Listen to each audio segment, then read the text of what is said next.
Bhakti-Guided magazine that I ever received. On the front cover there was a picture of Lord Chaitanya Mahāprabhu dancing through a tropical landscape, trailing him with bhaktas in ecstasy, and coming into the courtyard of the kirtan, I was appreciating how the Harinam Sankirtan here in the Dham has a special quality to it. And when other people join in spontaneously, having heard it, it goes to another level of ecstasy. And thanks to the kirtan leaders who are keeping the transcendental going.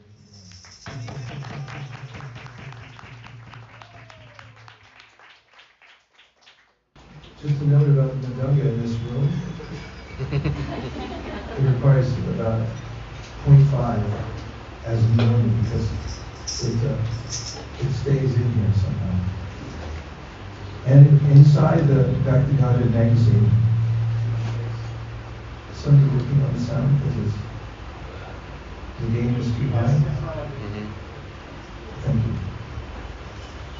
There's the story of Sārvabhauma Bhaṭṭācārya. It's the first time I ever heard of Lord Chaitanya Mahāprabhu, and there were pictures inside the magazine of the pastime of Sārvabhauma Bhaṭṭācārya. And it told the story that I read. And I was in high school, and it's the first time I've heard of Hare Krishna, because we hadn't, but I never read anything about it. And this is the first story I read. And it told about how Chaitanya Mahaprabhu had been by the Ganga River and on the Nadi. And there he had a dispute about how his danda had gotten broken.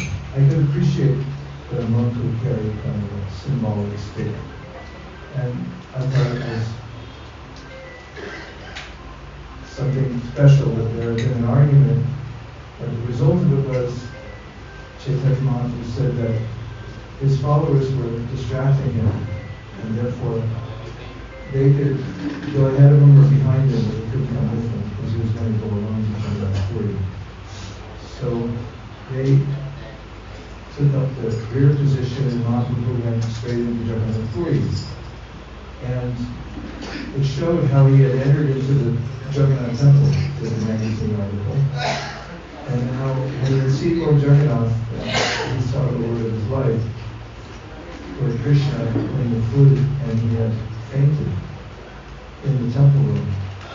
And the custodian of the temple took it that he was a charlatan, so he came to beat him. But by chance, Sārvabhauma Bhaṭṭācārya happened to be there in the temple at that time, and he had come over to see who this young sannyasi was, and was one of the leaders, not just in Jagannath Puri, but all over the country. He was a great scholar and a guru for thousands and thousands of people. So the custodian heeded his words and didn't chastise the unconscious and the golden form of Chaitanya Mahaprabhu. And then Sārvabhauma had made arrangements to bring Mahaprabhu back to his house, and that's where there's a photo, not a photo, it's a painting, but I took it that way as a photo, as it was unfolding, as I was turning the pages of the golden form of Mahaprabhu. It was so beautiful in the picture.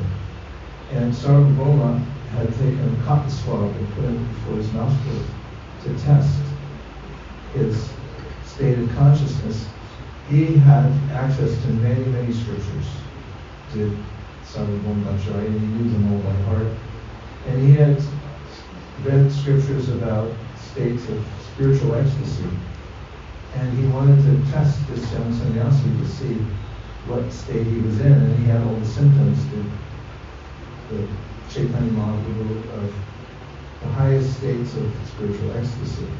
It's very interesting to know that at that time Sārvabhauma Bhaṭṭācārya was an impersonalist, and Kṛṣṇa and I were discussing in the rickshaw on the way here about the cognitive dissonance of this pastime, because although Sārvabhauma Bhaṭṭācārya was an impersonalist, still he knew what the spiritual stages of ecstasy were for somebody who was in love with God. And Sārvabhauma then took on a very parental approach to Lord Chaitanya, because Sārvabhauma had thousands of followers and many of them were sannyasis, and he would instruct them in the Vedanta Sutra, which was the practice for sannyasis, renunciates, is just to hear the sutras over and over again.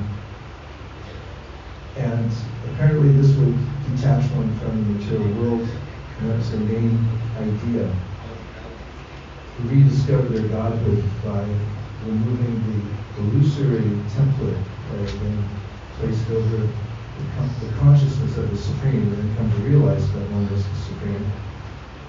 A mistaken idea Sārvabhauma Bhaṭṭācārya had taken on.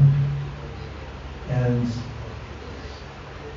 Chaitanya Mahaprabhu's followers then had come to find him, because they had taken up the rear position, and they came to the temple. They heard the story of how Mahaprabhu had fainted, and how he had been carried by disciples of Sārvabhauma to Sārvabhauma's residence. And here we are. He got the beautiful golden form of Lord Chaitanya here. And then, as the story went, Mahaprabhu's followers, including Lord Nityananda, began to chant the holy names of the Lord, and Mahaprabhu then came out of his state of consciousness in which he was in so much ecstasy that he appeared to be unconscious. And that's when there was a great discussion that took place between Sārvabhauma Bhaṭṭācārya and Gopinathacharya, who was his nephew. They were related, and when Sārvabhauma had inquired more about who this young sannyasi was, 24-year-old sannyasi, first of all, he was dubious, because he said, how is he ever going to keep his vows? Look how beautiful he is. And said, who told him to take sannyasa at 24 years old? He had these doubts. And Gopinath had told Sārvabhauma about the lineage of Śrī Caitanya Mahāprabhu, and it turned out that the father of Sārvabhauma had been in school with the father of Chaitanya Mahāprabhu. They were related from their village in Navadvip. They were from there originally, and he had immediate affection for Chaitanya Mahāprabhu. But he had a condescending attitude. As he found out that he was in the Bharati Sampradaya, taking initiation in Krishna Bharati, then he had suggested that I'll take him under my wing. I can even re-initiate him and bring him to a higher level of sannyas. And there is a hierarchy of sannyasis in the Shankara Sampradaya. And the Bharati one is a lowly one, and that's in the estimation of society. And Gopinath was argumentative with Sārvabhauma and said, what are you talking about? You don't even know who this is. How are you going to elevate him? He's the Supreme Personality of Godhead. And then there was a debate here in this place, because Sārvabhauma and all his disciples were there, and they said, wait a minute, you're saying this is the Supreme Personality of Godhead. And first of all, in the Shastra it says Krishna's true Yuga, which means that he only appears in True Yuga. He doesn't come in Kali Yuga, so how can you say this is God? It's Kali Yuga. He wouldn't appear here. And Sārvabhauma then quoted from the Śrīmad Bhagavatam, from Prahlād's place, the verse, Itam Nitirya Vijideva Vichara Ācāryas Lokandu Pavesi Hamsachika Tipam Dharnam Mahapusha Pasvidana Vitam Chana Kalaya Rabavaski Udokasatma, in which it's mentioned that although the Lord is called Sri Yuga, he comes also in Kali Yuga, Krishna Varnam Dasha Krishnam Sangapangashta Parshada. He comes in yellow form, and he also quoted from the Bhagavatam that during the name-giving ceremony in Vrindavan, that Gargamuni has said that Asanvaras Triyas, he mentioned that the Lord comes in these various colors. One of them is yellow. And then he said, although in Kali Yuga there's no Leela avatar, he comes as the Yuga avatar to spread the Sankirtan movement. Back and forth they went, and Gopinath said, you won't be able to understand that this is the Supreme Personality of God that will tell you about His mercy. And he replied, Sārvabhauma said, then how do you know that you have the mercy of the Lord? He said, because I know He's the Supreme Personality of God. And then he quoted from Srimad Bhagavatam, Tapite Deva Padambuja Daya, Asana Leshana Grihita Evi, Pranati Tatvam Bhagavan Mahinda, Chanda Eko Charam Vachindam. That's Lord Prema. He said, if one can get a lesha of mercy, lesha means it's just a whiff. If there's just somebody had lit some incense on the other side of town, and somehow the breeze carried one molecule, and I think that was sandalwood. That's a lesha. If you can get a lesha of the Lord's mercy, then you can understand everything, Brahma said. I mean, Brahma should know. He just went through the whole Leela of trying to trick Krishna, and then he has this revelation, and he says, Atapite Deva Kadam Pujadvaya. If you get His mercy, then you can understand Him.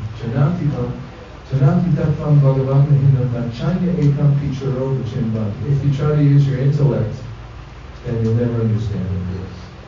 So Sārvabhauma Bhaṭṭācārya was dubious, and so were his disciples about Caitanya Mahāprabhu. And the story is instructive and heart-touching because Caitanya Mahāprabhu goes along with everything. Sārvabhauma Bhaṭṭācārya is taking this fatherly position towards Mahaprabhu, and then he invited him to come and hear from him so he could be rectified or elevated. And while we were sitting in the rickshaw, Śrī Prabhupāda had given some insight into this. Would you like to say what it is? Religion? Yeah.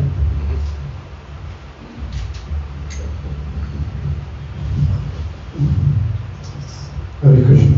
Hare Krishna. Hare Krishna. So the question comes up all the time when we go through this pastime of Lord Chaitanya and Sārvabhauma Bhaṭṭācārya, because we know that Chaitanya Mahāprabhu is exhibiting himself as a perfect devotee, so we emulate at least most of his activities and his behavior. And at the same time, he says that if you hear the commentary of the Mayavadi Bhashya, what happens? What's that? Sarvanashi. Everything is destroyed. So then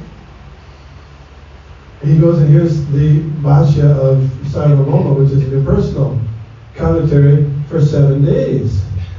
So how is this? How is this? And these questions come up all the time. So anyway, I had a discussion with devotees, and I was making some connection because Caitanya Mahāprabhu, when Sārvabhauma said he wanted to teach him Vedanta because that would help him protect his sannyas. Okay? And it was just a fatherly attitude towards Lord Chaitanya. Lord Chaitanya's devotees were not happy with this, but Lord Chaitanya said, oh no, that's very nice. That's very good, yes. So he accepted Sārvabhauma's attitude towards him as like a father. You know any other times when poison from a parental figure is accepted? Do you know any of this? Oh, okay. So we're making the comparison. You know, this is it's not for us, but for Chaitanya Mahaprabhu, he accepted the poison of the Mayavadi Bhashya just to engage Sārvabhauma and accept his attitude of being a parental, to do some service for Lord Chaitanya in that mood of accepting devotees' service, however it comes, which is quite wonderful. So that's what we were talking about. Haribol.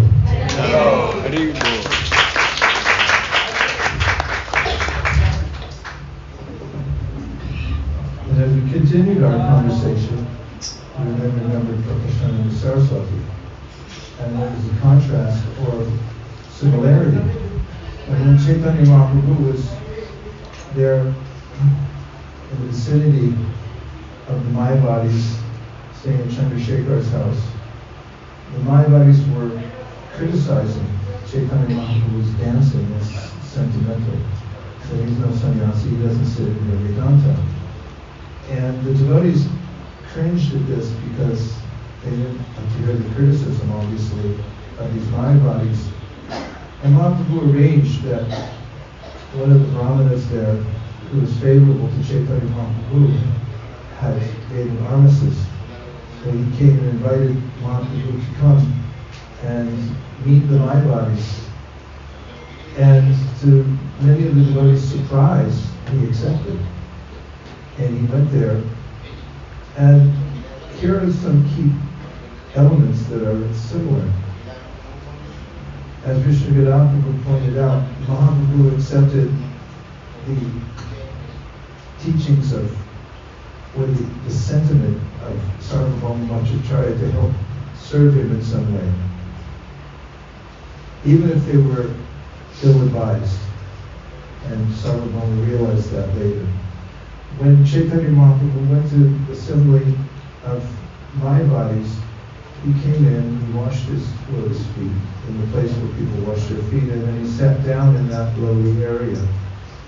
And Prabhupada Saraswati then came and extended his hand and said, "No, please, come sit with us." And Prabhupada mentions there that because he had done some service, he got a Gyata Sukriti. There's some goodwill towards Lord Chaitanya Mahaprabhu, and therefore he was able then to assimilate Mahaprabhu's instructions that he gave about the Vidopa Sutra. They had asked him the question at the Mayavadis. They said, "We can appreciate that you are chanting and dancing, as Mahaprabhu explained, that's the process." He said, "But why don't you hear the Vedanta Sutra like a normal sannyasi?" He said, "If you want, I can say something about the Vedanta Sutra." And at that time, they sat up straight, and they became very serious. And Mahaprabhu then explains the Vedanta Sutra in terms of Sambandha, Avideya, and Prayojana, and how everything relates to personal relationship with Krishna.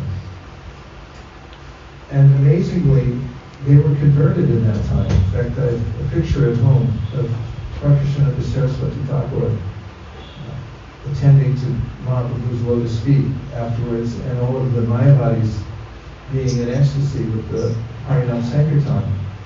So Mahaprabhu's method with Sārvabhauma Bhaṭṭācārya was that he was just quiet and submissive, and he listened to him for 7 days. On the 8th day, Sārvabhauma Bhaṭṭācārya, right here in this room, said to him, "I've been teaching for 7 days and you haven't said anything.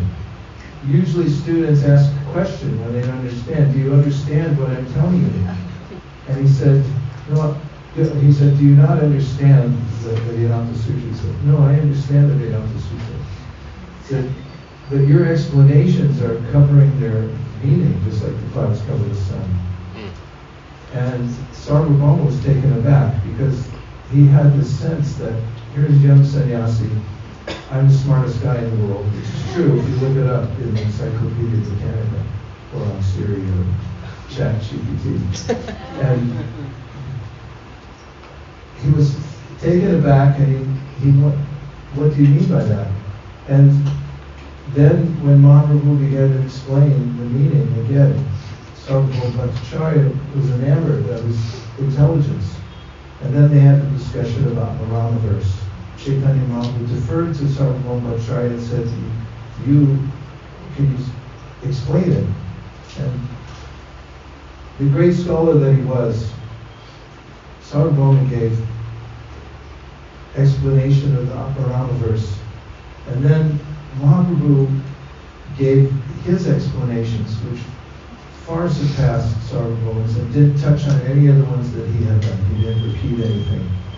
Because at that time, through the Agyata Sukriti he got from being fatherly towards Chaitanya Mahaprabhu, and then being touched by the supreme intelligence that he had, it dawned on him. He had received a lesha of mercy.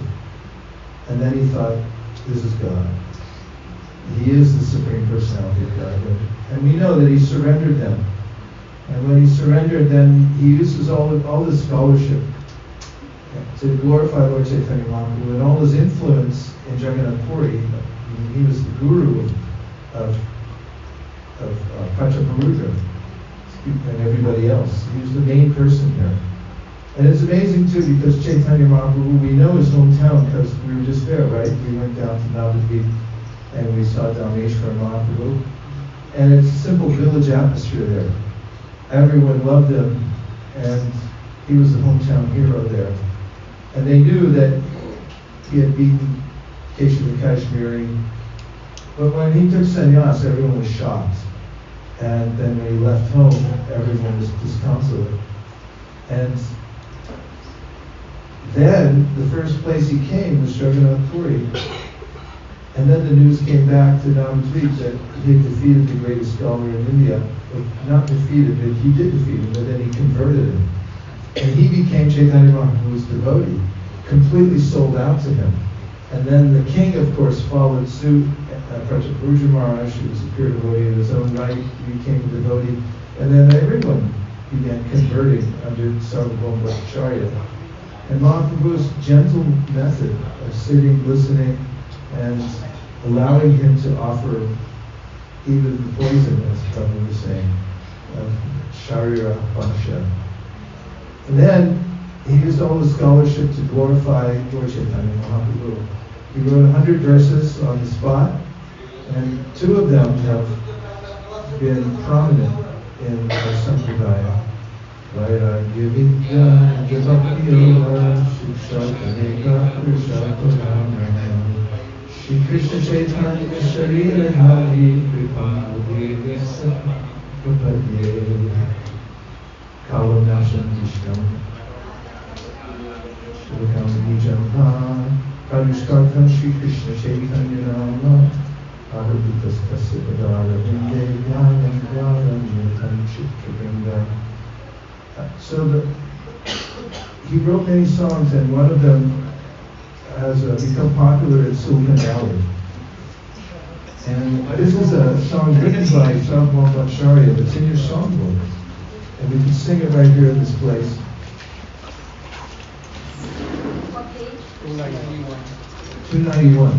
Everyone's memorizing the page numbers.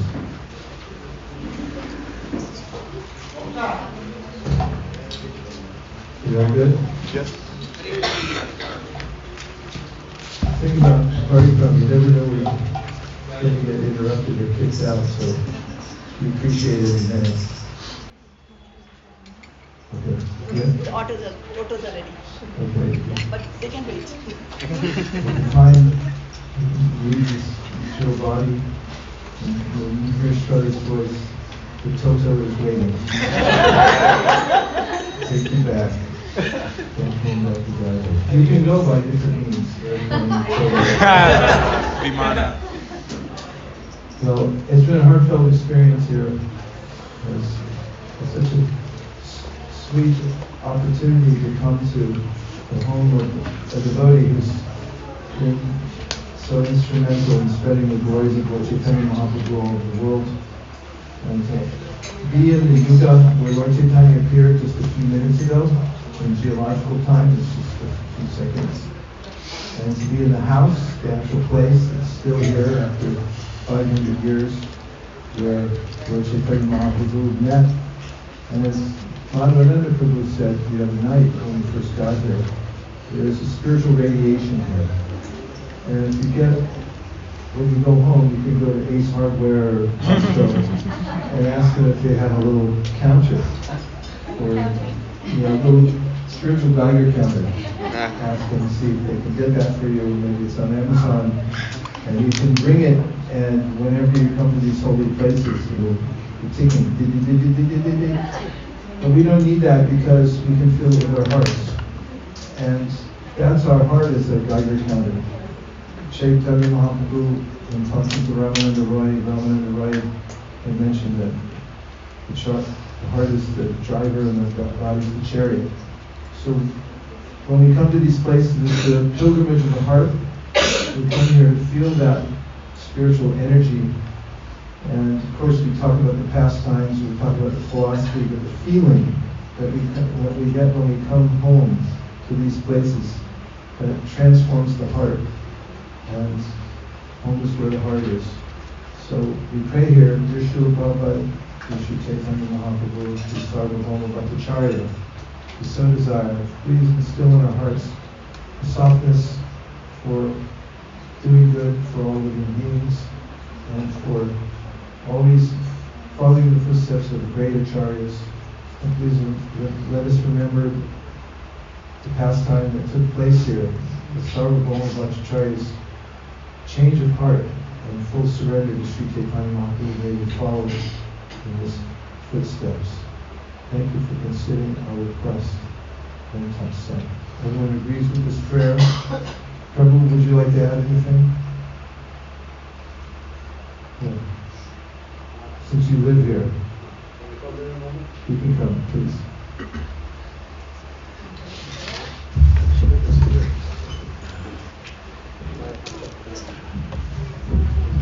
One of Prabhupāda's disciples, my Kṛṣṇa Prabhu. Hare Krishna. Taking over the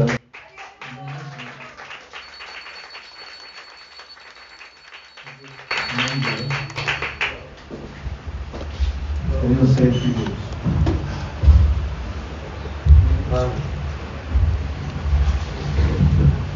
Well, I'm a lady in this material of my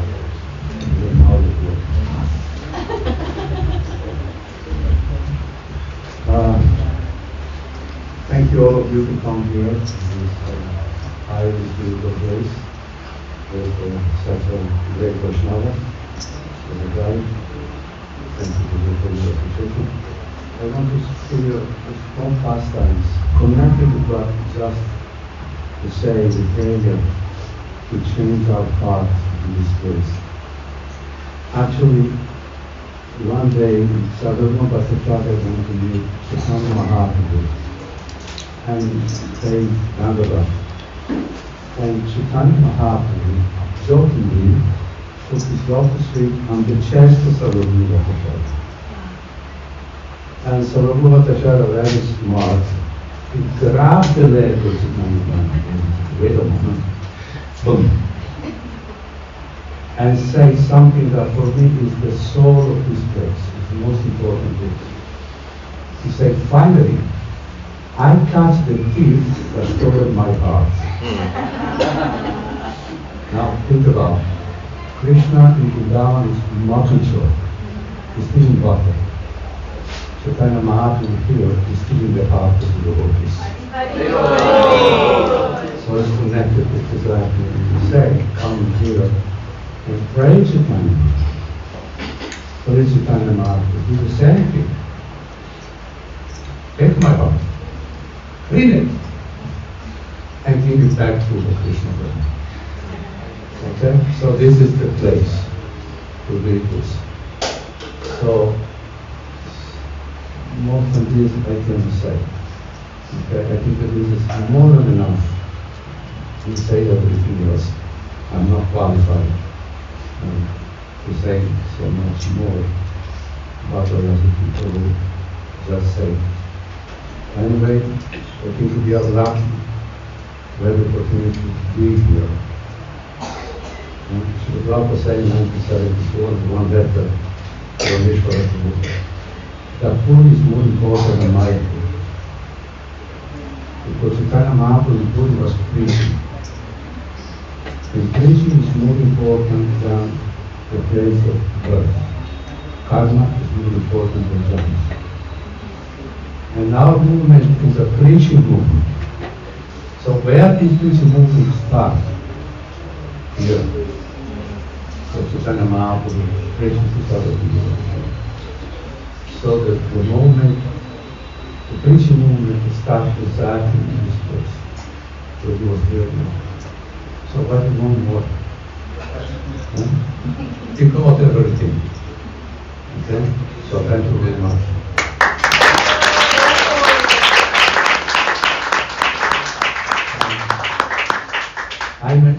I'm always making a joke, if you allow me. Do you mind? I said that Caitanya Mahāprabhu is a thief. Actually, here there are two thieves. One is Caitanya Mahāprabhu, stealing the heart.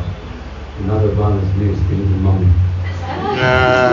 All the devotees, which is possible, morally, to give an explanation. Whatever is possible for maintenance of this place. Very expensive. 8 years of good service here, it was completely destroyed to begin with. And by the rest of the Vaishnava, good maintaining, Jews, did it. So wherever it's possible, give some donation as well. Most welcome. Anybody you went to Rome? In Italy? You know, Rome is a trading time. The beautiful fountain in Rome. And there's a saying that if you put some money in that fountain, that means you will come back again to Rome. If you put the money, that means you go back again. So I'm saying that that's mantra here. If you have that means you will come back again.